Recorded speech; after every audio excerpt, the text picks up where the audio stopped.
Ouça a partir de agora o programa Acorda Bênção, com o pastor Amaro Correia. Ouça agora a voz do divino.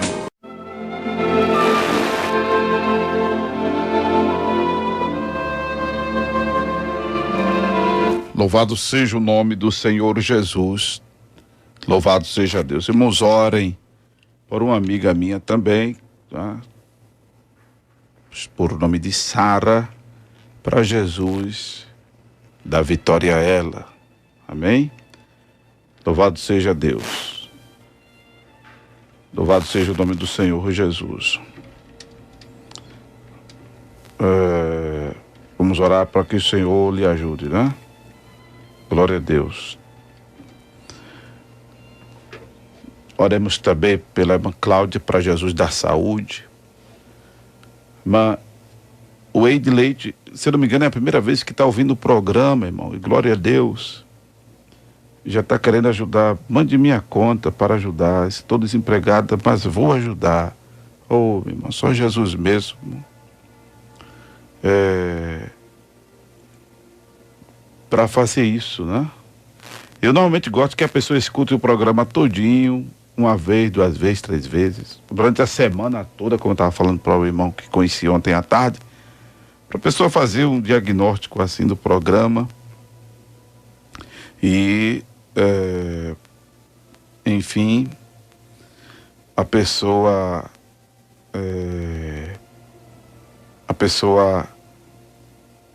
né, vê a importância do programa, né? A pessoa saber que está ajudando realmente por uma causa evangelística, uma causa missionária, né? Uma causa abençoadora, né? Louvado seja Deus. Amém? Então, louvado seja o nome do Senhor Jesus. Quando acontece isso, a gente também fica assim, feliz, lisonjeado, né? Porque é Jesus quem faz isso e é coisa maravilhosa aos nossos ouvidos, aos nossos olhos, que a gente lê. E é esse mover de Deus que vem mantendo o Acorda Bênção no ar, irmãos. É esse mover de Deus que vem mantendo o Acorda Bênção no ar, né? Louvado seja o nome do Senhor Jesus. Louvado seja Deus. Então, louvamos a Deus por isso. Amém? Mas vamos lá, vamos abrir a Bíblia. Estamos lendo, deixa eu explicar, aproveitar que tem pessoas ouvindo o programa pela primeira vez, como a irmã Wade Leite, que o programa Acorda Bênção é esse programa de interação com os ouvintes, né? Ligam pedindo oração, agradecendo bênção, dando testemunho do que Jesus tem feito em sua vida. Tem gente que, graças a Deus, olha, já ligaram para cá mais de 400 pessoas se convertendo ao longo, claro, desses 9 anos, 10 meses e 7 dias hoje. Louvado seja o nome do Senhor Jesus.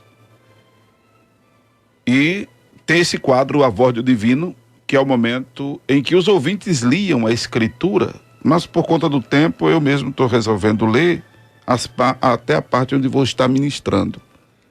E as ministrações aqui têm sido assim,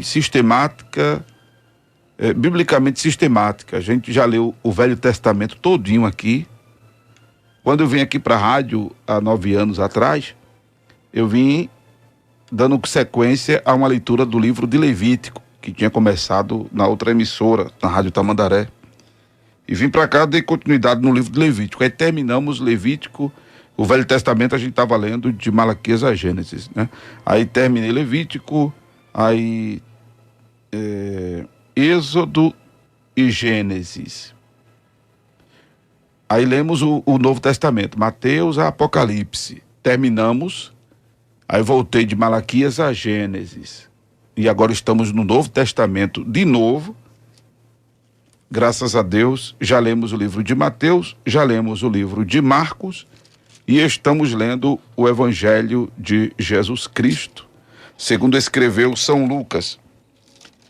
E já lemos o capítulo 11 até o versículo de número 28.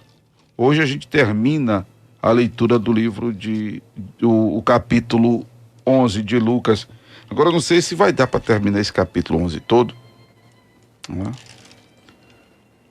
E ler e abordar, por causa da hora, já é 1h31. Então vamos até onde der. Amém? Vamos até onde der. Lucas capítulo 11, sugiro que você abra a sua Bíblia. Lucas capítulo 11, versículo 29 em diante.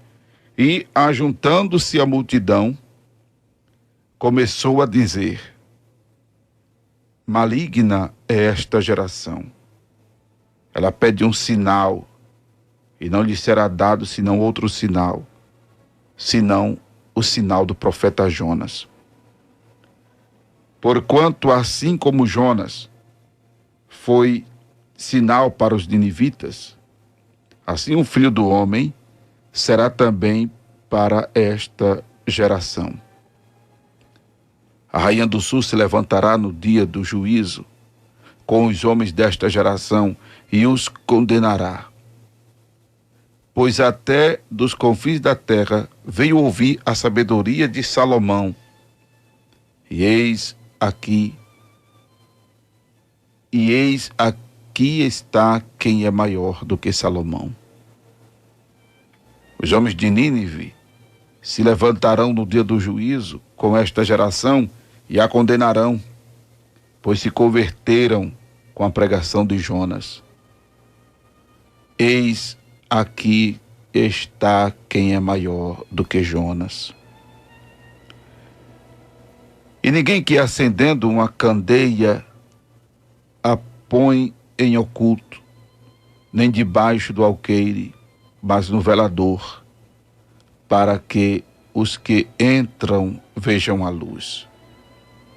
A candeia do corpo é o olho. Sendo, pois, o teu olho simples, também todo o teu corpo será luminoso. Mas se for mau, também o teu corpo será tenebroso. Vê, pois, que a luz que em ti há não sejam trevas. Se, pois, todo o teu corpo é luminoso, não tendo em trevas parte alguma, todo será luminoso, como quando a candeia te ilumina com o seu resplendor. E estando ele ainda falando, rogou-lhe um fariseu que fosse jantar com ele, e entrando assentou-se à mesa. Mas o fariseu admirou-se, vendo que se não lavara antes de jantar. E o Senhor lhe disse: agora vós, fariseus, limpais o exterior do corpo e do prato, mas o vosso interior está cheio de rapina e maldade. Loucos! O que fez o exterior, não fez também o interior? Dai então esmola do que tiverdes, e eis que tudo vos será limpo. Mas ai de vós, fariseus, que dizimais a hortelã e a arruda e toda a hortaliça, e desprezai o juízo e o amor de Deus. Importa fazer estas coisas e não deixar as outras. Ai de vós, fariseus, que amais mais os primeiros assentos nas sinagogas e as saudações nas praças. Ai de vós, escribas e fariseus hipócritas, que sois como as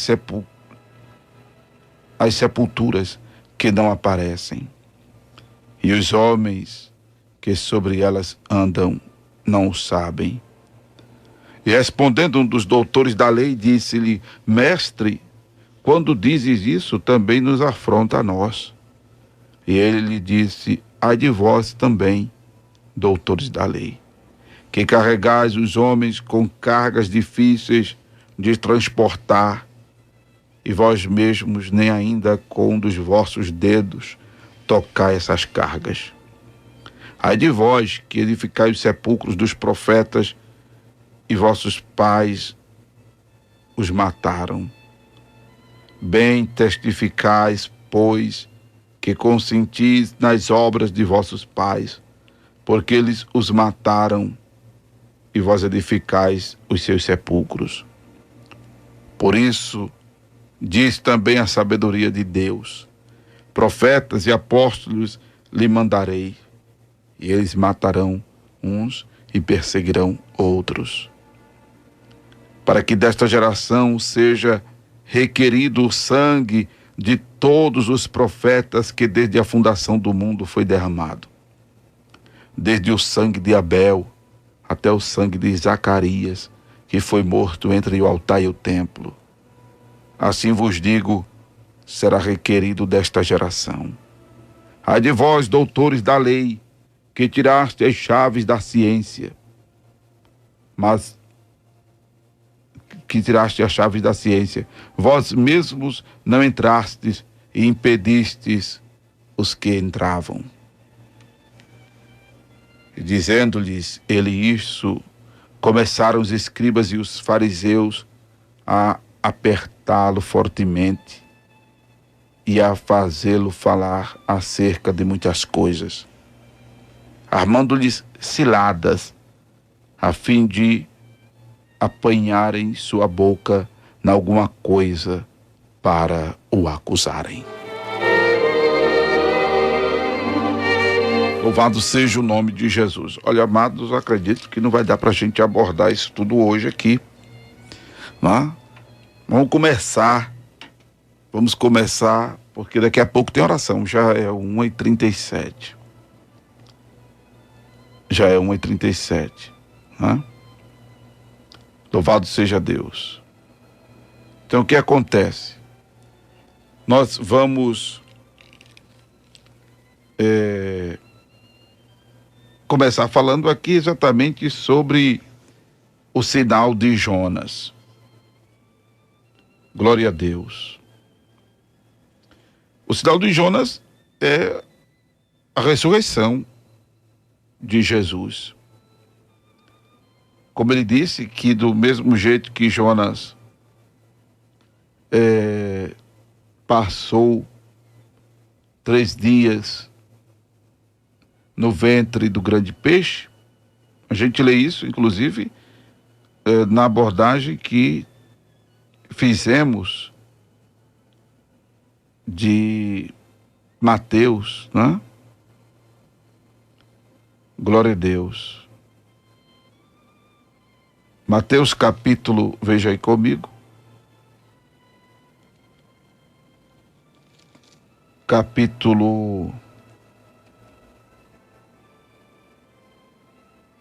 Mateus capítulo 7, eu acho. Vamos lá. Sinal de Jonas. Se não foi Mateus capítulo 7, é mais na frente. A gente vai achar essa escritura, em que o Senhor diz que o sinal de Jonas seria dado à geração, que é a ressurreição, o sinal de Jonas. Para encurtar a conversa aqui. O sinal de Jonas é a ressurreição do próprio Senhor Jesus. A exemplo do episódio de Jonas ter passado 3 dias no ventre do grande peixe. Se bem que o caso de Jonas foi rebeldia, o de Jesus não. O de Jesus foi por nossos pecados que ele desce às profundezas da terra e ao 3º dia ele ressuscita. Não é? Louvado seja Deus. E os ninivitas se levantarão no dia do juízo para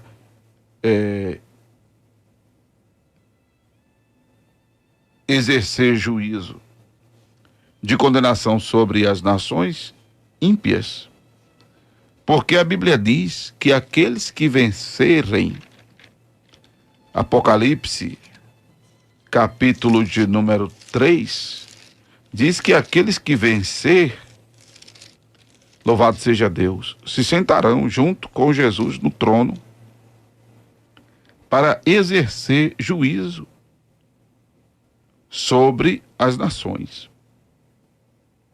Não é?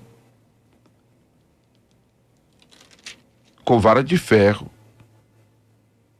regerá as nações. Isso foi dito à igreja, por exemplo, de Tiatira. Apocalipse 2, eu disse 3, mas é no capítulo 2, versículo de número 26 e 27. E ao que vencer e guardar até o fim as minhas obras, eu lhe darei poder sobre as nações, e com vara de ferro as regerá, e serão quebradas como vasos de oleiro, como também recebi de meu Pai, e dar-lhe-eis as estrelas da manhã. Quem tem ouvidos, ouça o que o Espírito diz à igreja. A gente vai pontuar isso aqui com mais tempo depois, né? O sinal de Jonas, que o Senhor disse, seria este: a sua ressurreição. E a ressurreição de Jesus, já disse Paulo, é o que justifica a nossa pregação, é o que justifica, louvado seja Deus, a nossa fé. Paulo escrevendo, ele diz: se Cristo não ressuscitou, vã é a nossa pregação. Se Cristo não ressuscitou, vã é a nossa fé. Então a ressurreição de Jesus, que é evidência também, correlacionando isso ao culto no antigo tabernáculo, a ressurreição de Jesus é uma evidência de que o sacrifício feito por ele foi aceito na glória, e assim o seu sangue passa a surtir efeito em nós, de nos purificar dos nossos pecados. Por isso que esse seria o grande sinal dado à geração. A geração maligna, a geração incrédula, a geração blasfema. Não é? Pior do que os ninivitas, que se converteram com a pregação de Jonas. E ali estava quem era maior que Jonas, e eles não queriam ouvir. E você sabe que Jonas, inclusive, pregou até com uma certa indignação, porque, na verdade, por Jonas, os ninivitas não eram evangelizados e muito menos se converteriam, porque era um povo cruel, era um povo terrível. Os ninivitas eram maus, eram ruins, eram perversos. Mas Deus os amava porque eram seres humanos. Como Deus disse a Jonas: não se compadeceria eu, né, das 120 almas, deixa eu conferir aqui se era essa quantidade mesmo, das 120 mil almas, né, ou 120 mil homens, que não sabiam discernir entre a mão direita e a mão esquerda, e também muitos animais. Vidas humanas, que é o que mais importa para Deus. E os ninivitas eram vidas humanas. Mas a gente vê que Deus também, toda a criação, né, é amada pelo Senhor. Toda a criação. O Senhor faz referência, quando falava com Jonas, até dos animais. Né? Quando falava com Jonas, até dos animais. Louvado seja Deus. Louvado seja o nome do Senhor. O Diogo está me lembrando aqui a referência. Obrigado, Diogo. É lá em Mateus capítulo 12, né?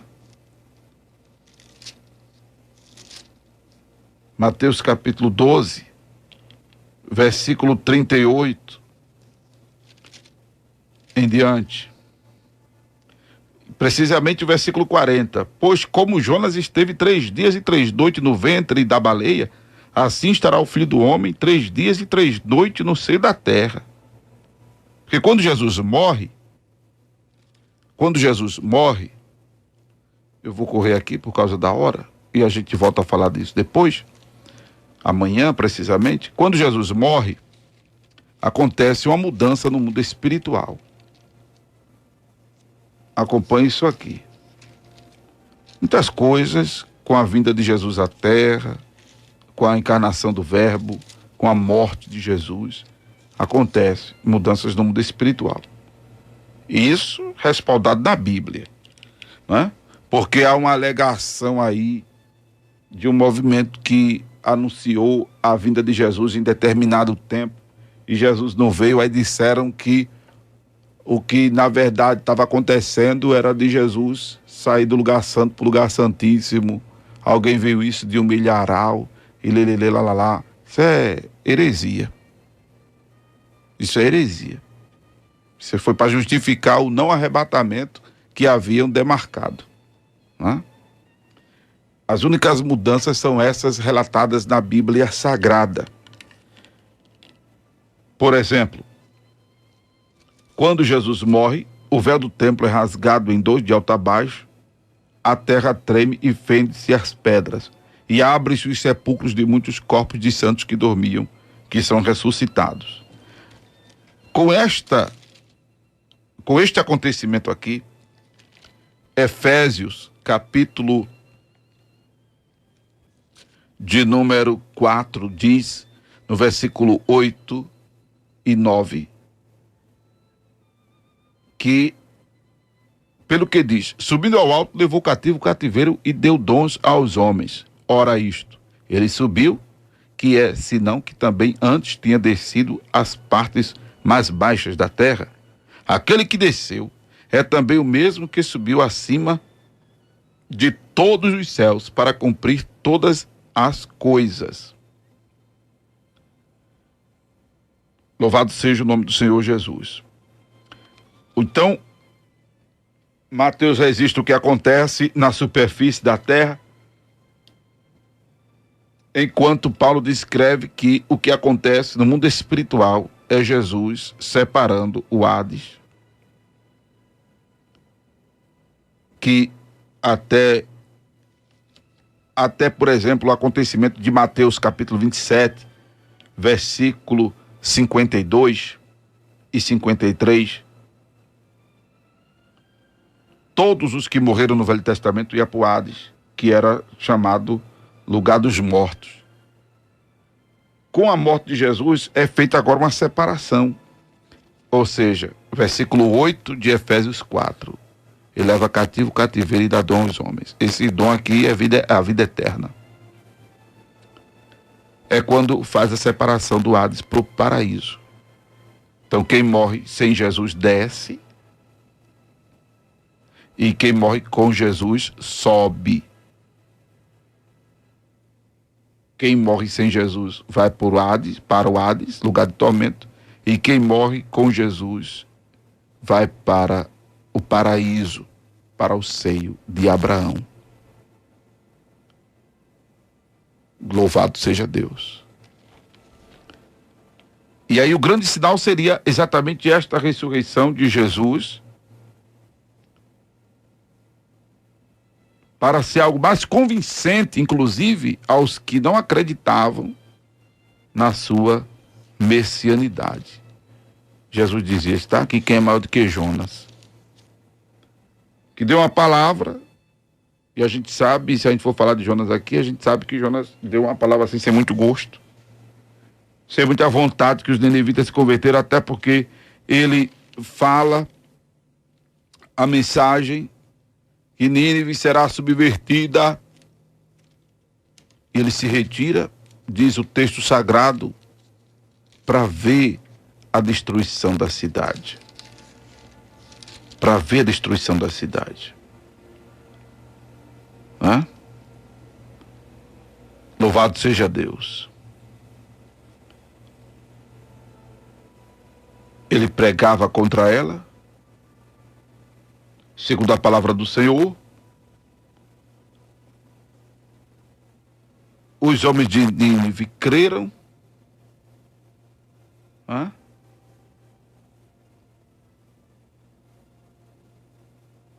Creram em Deus, proclamaram jejum, se vestiram de saco, desde o maior até o menor. Enquanto isso, Jonas se retira da cidade. Versículo 5 do capítulo 4, faz uma cabana e fica de longe até ver o que aconteceria à cidade. Por ele ia tudinho pro quinto dos infernos. Porque, como já disse, os ninivitas eram maus, eram terríveis, né? Mas nem eu sou Deus, nem você é Deus, que criou aquelas vidas. E aí o Senhor disse a Jonas, não compadecia das 120 mil almas que não discernem a mão direita da mão esquerda?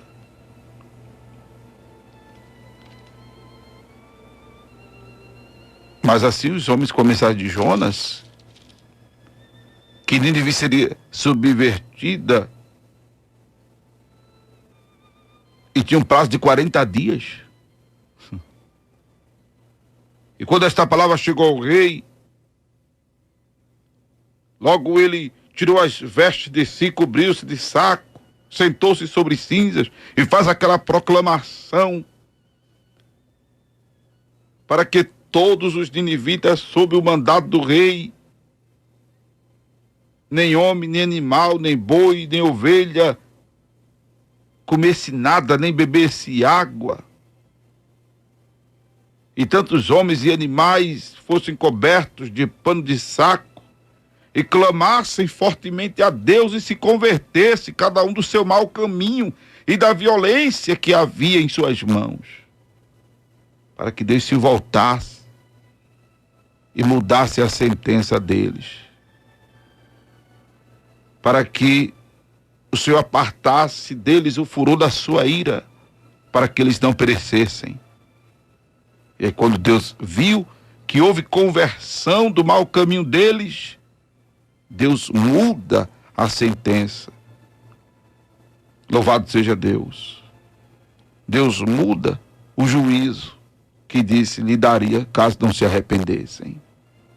Porque Deus é misericordioso, é piedoso, é longânimo, é grande em benignidade e muda a sentença do pecador arrependido.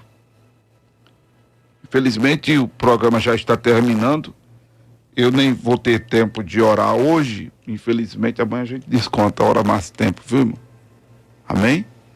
Mas eu quero que você guarde esta palavra no seu coração. Deus muda a sentença do pecador arrependido. Aleluia. E eu quero terminar, poderia usar palavras minhas, mas eu quero terminar usando exatamente as palavras de Tiago, no capítulo 4, versículo de número 6 ao versículo 10. Aleluia.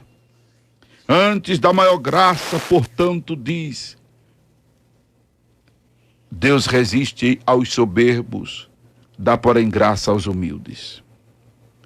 Sujeitai-vos, pois, a Deus, resisti ao diabo, e ele fugirá de vós. Chegai-vos a Deus, e ele se chegará a vós. Limpai as mãos, pecadores, e vós, de duplo ânimo, purificai o coração. Deixa eu parar aqui e dizer a você que não é de todo jeito que a gente é abençoado, não. Deus nos abençoa, obviamente, não meritoriamente, é pela graça, é pela misericórdia, mas procure se consertar diante de Deus. Procure se endireitar diante de Deus. Continuando, versículo 9. Senti as vossas misérias e lamentai e chorai. Converta-se o vosso riso em pranto e o vosso gozo em tristeza. Humilhai-vos perante o Senhor e Ele vos exaltará. Essa expressão, e Ele vos exaltará, não é Deus colocando você acima dos outros, não, porque acima de mim, de você, de quem quer que seja, só Deus. Esse vos exaltará corresponde a abençoar. E bênção é tudo aquilo que contrasta com o que é maldição. Amém? Entenda isso. Bênção é tudo que contrasta com o que é maldição. Então, bênção para quem está triste é alegria. Bênção para quem está doente é saúde. Bênção para quem está liso, né? Dependendo de onde esteja, é o dinheiro no bolso. Né? Bênção para quem está preso é a liberdade. Bênção para quem anda perturbado é o alívio, deprimido é o alívio. Bênção para quem está aniversariando é presente. Aleluia. Bênção para quem está caído é ser levantado. É para quem está chorando ser consolado. Bênção para quem está só é ter companhia. Então receba a bênção de Deus na sua vida, nesta hora, a partir deste seu arrependimento. Receba a bênção de Deus nesta hora em sua vida. Aleluia. A partir, meu querido irmão, minha querida irmã, dessa sua postura diante de Deus, louvado seja o nome do Senhor, de humilhar-se diante dele, de confessar a ele seus pecados. Receba a graça de Deus na sua vida. Louvado seja o nome de Jesus. Louvado seja o nome de Jesus. Aleluia. Você acabou de ouvir o programa Acorda Bênção, com o pastor Amaro Correia.